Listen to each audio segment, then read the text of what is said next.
Inilah 7 lapisan langit dan para penghuninya yang membuat kita terkagum-kagum dengan ciptaan Allah Subhanahu wa Ta'ala. Emangnya apa aja sih yang ada di dalam langit? Mari kita simak bersama-sama.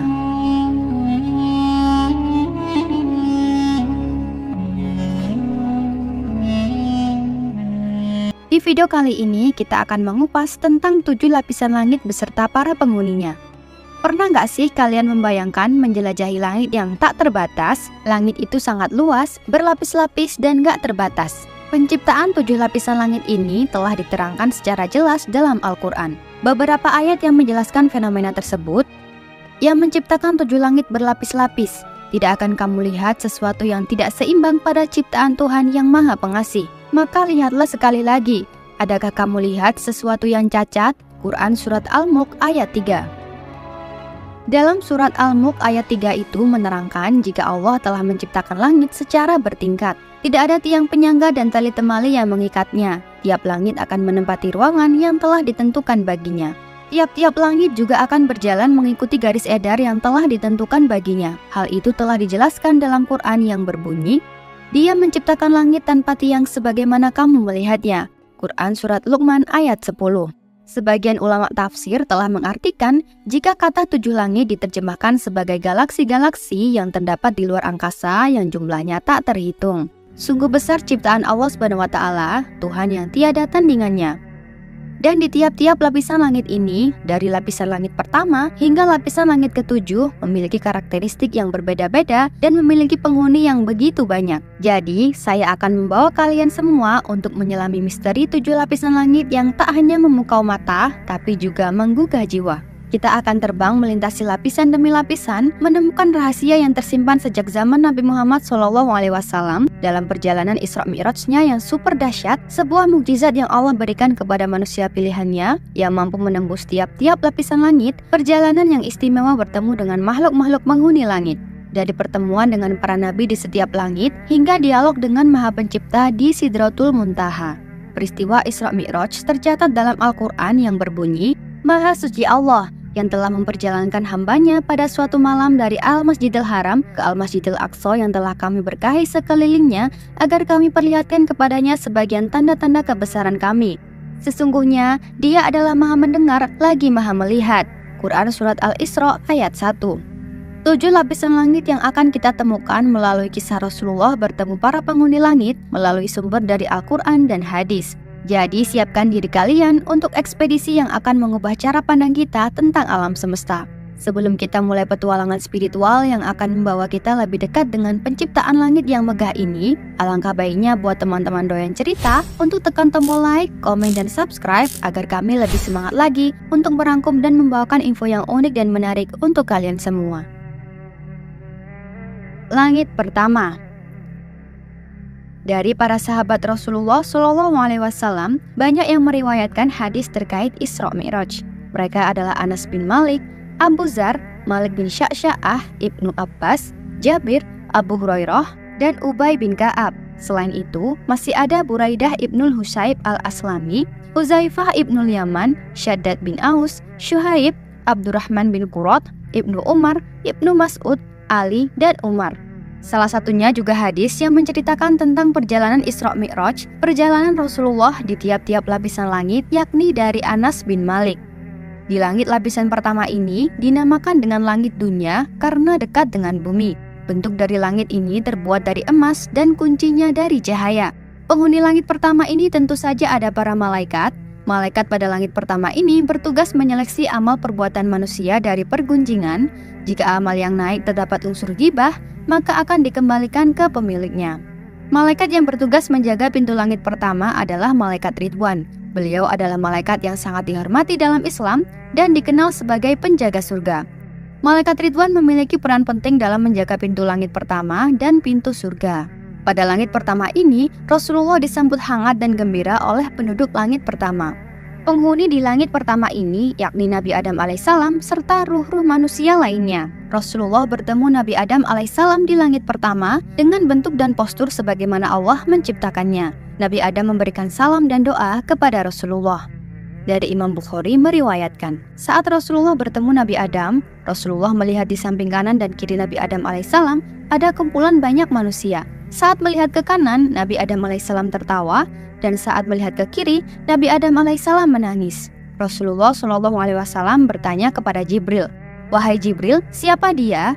Jibril menjawab, "Dia Adam, dan mereka itu anak keturunannya." Saat melihat ke sebelah kanan Adam tertawa, mereka adalah para penghuni surga. Dan saat Adam melihat ke sebelah kiri, Adam menangis, mereka adalah para penghuni neraka. Dalam riwayat yang sama, Rasulullah diajak oleh Jibril untuk mengelilingi langit pertama. Di sana Rasulullah menemukan dua sungai yang indah. Rasulullah melihat dua buah sungai yang mengalir tanpa henti. Sungai itu adalah sumber dari sungai Nil dan sungai Eufrat. Kemudian Jibril mengajak Rasulullah berjalan-jalan lagi di langit pertama. Beliau kembali menjumpai sebuah sungai. Di atas sungai itu terdapat istana yang terbuat dari mutiara dan permata Zabarjat. Nabi menepukkan tangannya ke permukaan sungai itu, lantas tercium aroma kasturi yang sangat harum. Ini adalah telaga Al-Kautsar yang sengaja disimpan oleh Allah khusus untuk Nabi Muhammad. Dalam riwayat Anas bin Malik, Rasulullah SAW bersabda, "Sungguh, aku memiliki telaga yang luasnya bagai antara Elia Baitul Maqdis dan Ka'bah." Atau parawi mengatakan antara Elia dan Syana'a atau Yaman. Airnya lebih putih dari susu dan lebih manis dari madu. Di sana ada gelas sebanyak bintang di langit. Membentang kepadanya dua aliran dari surga. Yang satu aliran dari perak, yang satu dari emas. Siapapun yang meminum airnya tidak akan haus lagi selamanya. Hadis riwayat Abu Ya'la dan Ibnu Hibban. Semoga kita semua dipertemukan di Telaga Kautsar ya. Amin.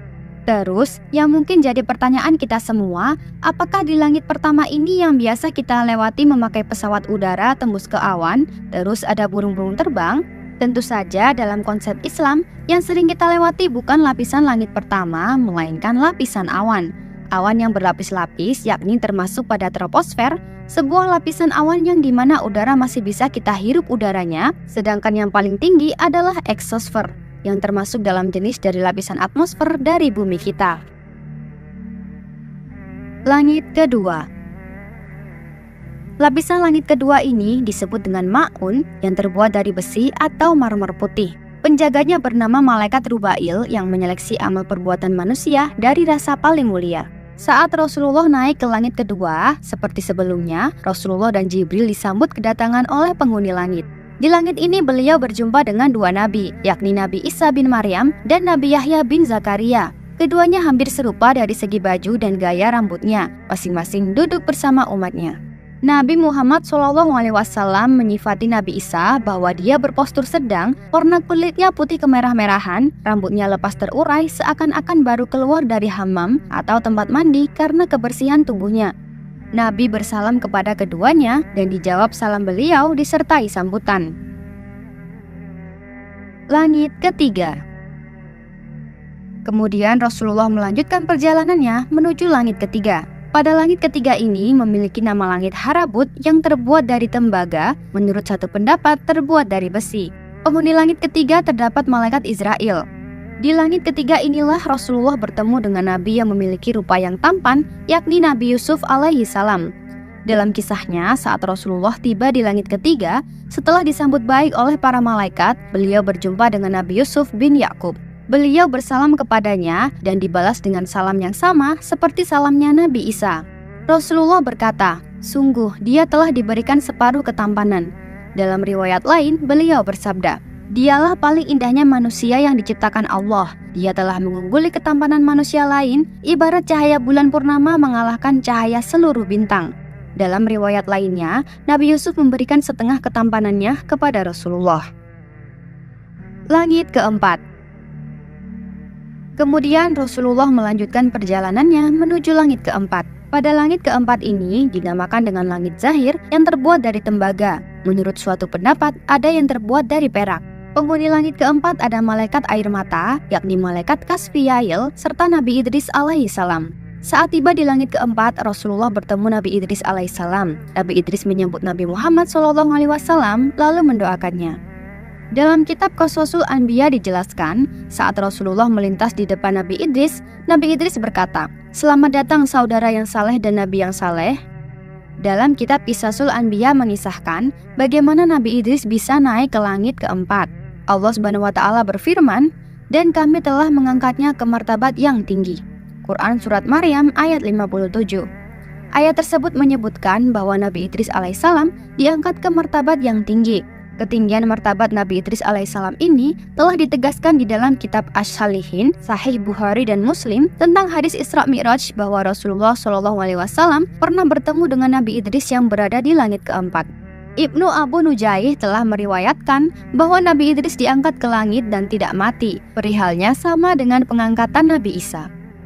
Hal yang sama telah dikatakan oleh Ad-Dahhah Ibnu Muzahim. Malaikat maut mencabut nyawanya Nabi Idris. Maka saat itu juga beliau wafat. Malaikat maut menangis dan berdoa kepada Allah agar mengembalikan nyawa sahabatnya Idris. Allah mengabulkan doanya dan menghidupkan kembali Nabi Idris alaihissalam. Malaikat maut merangkul Nabi Idris yang hidup kembali sambil bertanya, "Wahai saudaraku, bagaimana rasanya pahitnya kematian?" Nabi Idris menjawab, "Sesungguhnya hewan ketika dikuliti hidup-hidup, maka sakitnya kematian 1000 kali lipat lebih berat daripada hal itu." Malaikat maut berkata, "Padahal aku mencabut nyawamu dengan halus, dan itu belum pernah aku lakukan kepada seorang pun sebelumnya." Langit kelima. Setelah bertemu dengan Nabi Idris dan bertegur sapa saling memberi salam, Rasulullah melanjutkan perjalanannya ke langit kelima. Langit kelima ini dinamakan dengan langit Musyirah yang terbuat dari perak. Menurut suatu pendapat, ada yang terbuat dari emas. Tentu saja penghuni langit kelima juga diisi dengan para malaikat yang terus bertasbih dan beribadah kepada Allah. Di langit kelima, Rasulullah berjumpa dengan Nabi Harun bin Imran. Nabi Harun alaihissalam adalah saudara dari Nabi Musa alaihissalam. Separuh janggutnya hitam dan separuhnya lagi putih karena uban, memiliki jenggot yang lebat dan panjang. Di sekitar Nabi Harun, tampak umatnya sedang khusyuk mendengarkan petuahnya. Saat berjumpa dengan Rasulullah, tentu saja sambutan hangat dan tegur sapa saling memberi salam selalu tercurahkan. Seperti momen-momen bertemu para nabi di langit sebelumnya, tampak dengan bahagia. Langit keenam. Setelah bertemu dengan Nabi Harun alaihissalam, Rasulullah pun melanjutkan perjalanannya menuju langit keenam. Di langit keenam ini dinamakan dengan langit Kholisoh yang terbuat dari emas. Menurut suatu pendapat ada yang terbuat dari intan dan permata. Penjaga pintu langit keenam adalah malaikat Tautoil, yakni malaikat yang bertugas menjaga rahmat. Tentu saja juga ada para malaikat lain yang mendiami langit keenam ini. Setelah sampai di langit keenam, beliau berjumpa beberapa nabi dengan umat mereka masing-masing. Ada seorang nabi dengan umat tidak lebih dari 10 orang, ada lagi dengan umat di atas itu, bahkan ada lagi seorang nabi yang tidak ada pengikutnya. Kemudian beliau melewati sekelompok umat yang sangat banyak menutupi ufuk. Ternyata mereka adalah Nabi Musa dan kaumnya. Kemudian beliau diperintah agar mengangkat kepala beliau yang mulia. Tiba-tiba beliau tertegun dan kagum karena pandangan beliau tertuju pada sekelompok umat yang sangat banyak, menutupi seluruh ufuk dari segala sisi. Lalu ada suara, "Itulah umatmu." Dan selain mereka terdapat 70.000 orang yang masuk surga tanpa hisab. Pada tahapan langit keenam inilah beliau berjumpa dengan Nabi Musa alaihissalam, seorang nabi dengan postur tubuh tinggi, putih kemerah-merahan kulit beliau. Nabi SAW bersalam kepadanya dan dijawab oleh beliau disertai dengan doa. Setelah itu Nabi Musa berkata, "Manusia mengaku bahwa aku adalah paling mulianya manusia di sisi Allah, padahal dia Rasulullah SAW lebih mulia di sisi Allah daripada aku." Setelah Rasulullah melewati Nabi Musa untuk melanjutkan perjalanannya ke langit ketujuh, beliau, Nabi Musa alaihissalam pun menangis. Kemudian Nabi Musa alaihissalam ditanya akan hal tersebut. Nabi Musa pun menjawab, "Aku menangis karena seorang pemuda yang diutus jauh setelah aku, tapi umatnya lebih banyak masuk surga daripada umatku.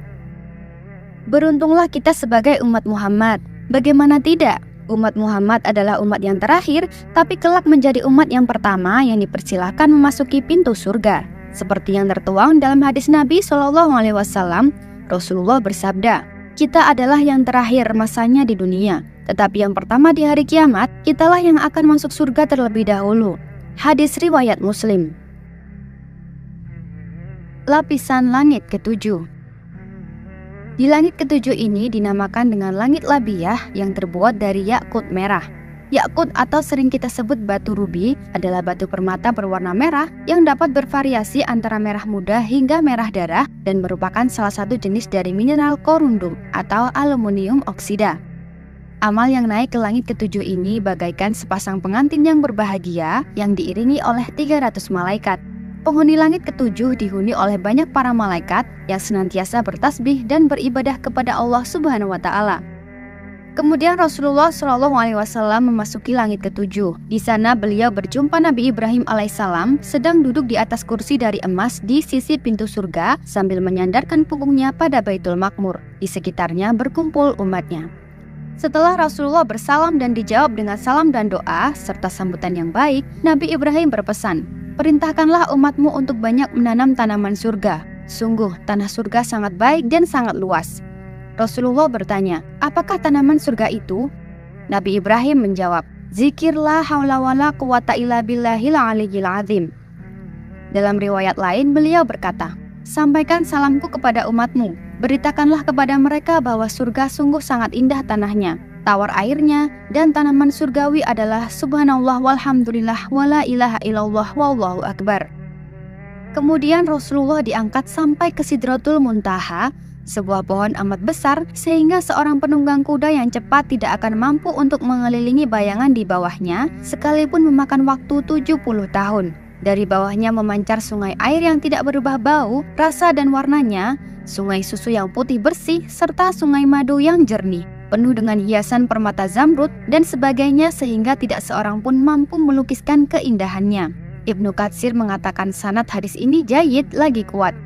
Imam Ahmad juga meriwayatkan dari Ibnu Mas'ud radhiyallahu an yang mengatakan bahwa Rasulullah SAW telah bersabda, "Jibril datang kepadaku dengan mengenakan pakaian yang bertaburan penuh dengan mutiara. Adapun maksud sesuatu yang melingkupinya adalah cahaya," dijelaskan dalam hadis Nabi SAW. "Ketika dimi'rajkan ke langit, aku dinaikkan ke Sidratul Muntaha. Kemudian aku melihat cahaya yang agung. Daun-daun Sidratul Muntaha itu seperti kuping-kuping gajah dan buah-buahnya seperti kendi besar. Di sana ada 4 sungai yang dari akarnya keluar 2 sungai luar dan 2 sungai dalam. Saat itu aku bertanya, 'Apa ini Jibril?' Ia menjawab, 2 sungai dalam adalah 2 sungai di surga, sedangkan 2 sungai luar adalah sungai Nil dan Eufrat." Hadis riwayat Ahmad. Disebutkan, Sidratul Muntaha adalah pohon tempat terakhirnya arwah para syuhada yang senantiasa mendapat karunia Allah.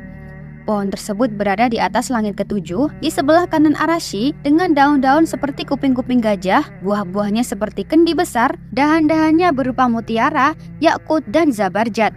Yakut sendiri adalah batu rubi permata yang berwarna merah delima, dan zabarjat adalah batu kristal yang berwarna hijau kekuningan serta transparan. Dikutip dari tafsir Muqatil bin Sulaiman. Saat Rasulullah diangkat ke Sidratul Muntaha, lalu beliau diliputi oleh awan dengan beraneka warna. Pada saat inilah Jibril mundur dan membiarkan Rasulullah berjalan seorang diri.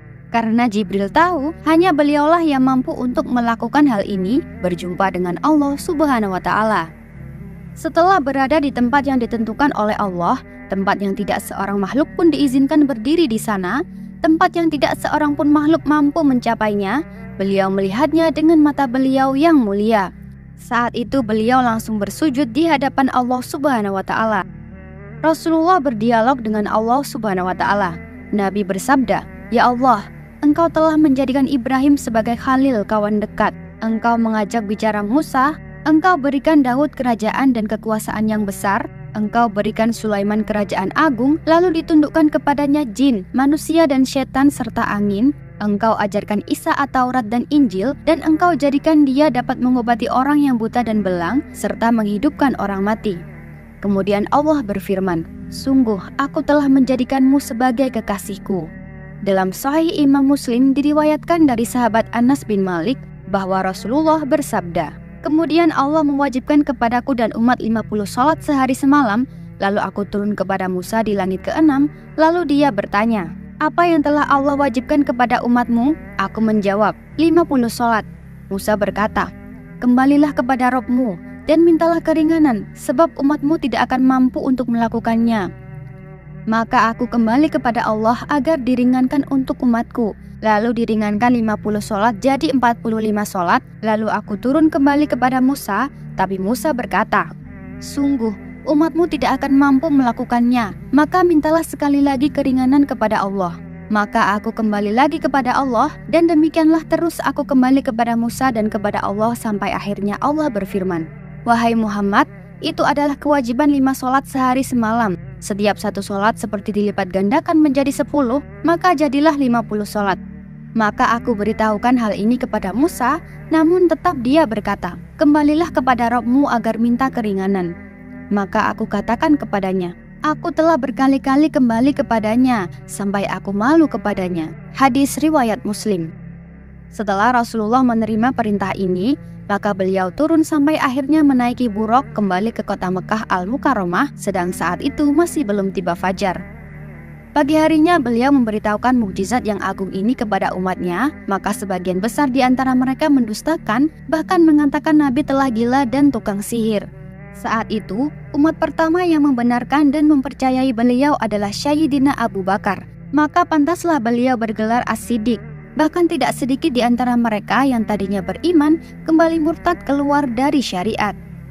Sungguh, keimanan itu intinya adalah membenarkan dan percaya serta pasrah terhadap semua yang dibawa dan diberitakan Nabi Muhammad SAW, sebab beliau tidak mungkin berbohong apalagi berkhianat dalam risalah dan dakwah beliau. Beliaulah Nabi yang mendapat gelar Al-Amin atau dipercaya, As-Shodiq selalu jujur, dan Al-Masduq yang dibenarkan segala ucapannya. Sholawat selalu tercurahkan untuk Rasulullah SAW. Itulah 7 langit beserta penghuninya. Manusia pertama yang berhasil menembus langit ke-7 yakni Nabi Muhammad SAW ketika Isra Mi'raj dengan menggunakan buruk. Manusia biasa hanya mampu atau tidak sampai ke langit pertama. Terus ketika menaiki pesawat terbang, apakah itu bukan langit pertama? Jawabannya adalah bukan. Pesawat yang dinaiki itu hanya bisa mencapai awan saja. Untuk gambar yang barusan kalian lihat, seperti yang kita suguhkan barusan hanyalah sebuah ilustrasi. Tentu saja kita manusia biasa tidak bisa memvisualisasikan secara nyata tentang gambaran langit pertama sampai langit ke-7 bahkan Sidratul. Sesungguhnya hanya Allah lah yang maha tahu dan manusia terpilihnya yang mengetahui bentuk langit pertama hingga langit ke-7 seperti Rasulullah SAW. Wallahu a'lam bishawab. Demikianlah yang bisa saya sampaikan. Yang benar datanya dari Allah, dan mohon maaf bila ada kurang atau keliru itu datanya dari saya pribadi selaku manusia biasa. Sampai jumpa di video dan kisah menarik selanjutnya. Wassalamualaikum warahmatullahi wabarakatuh.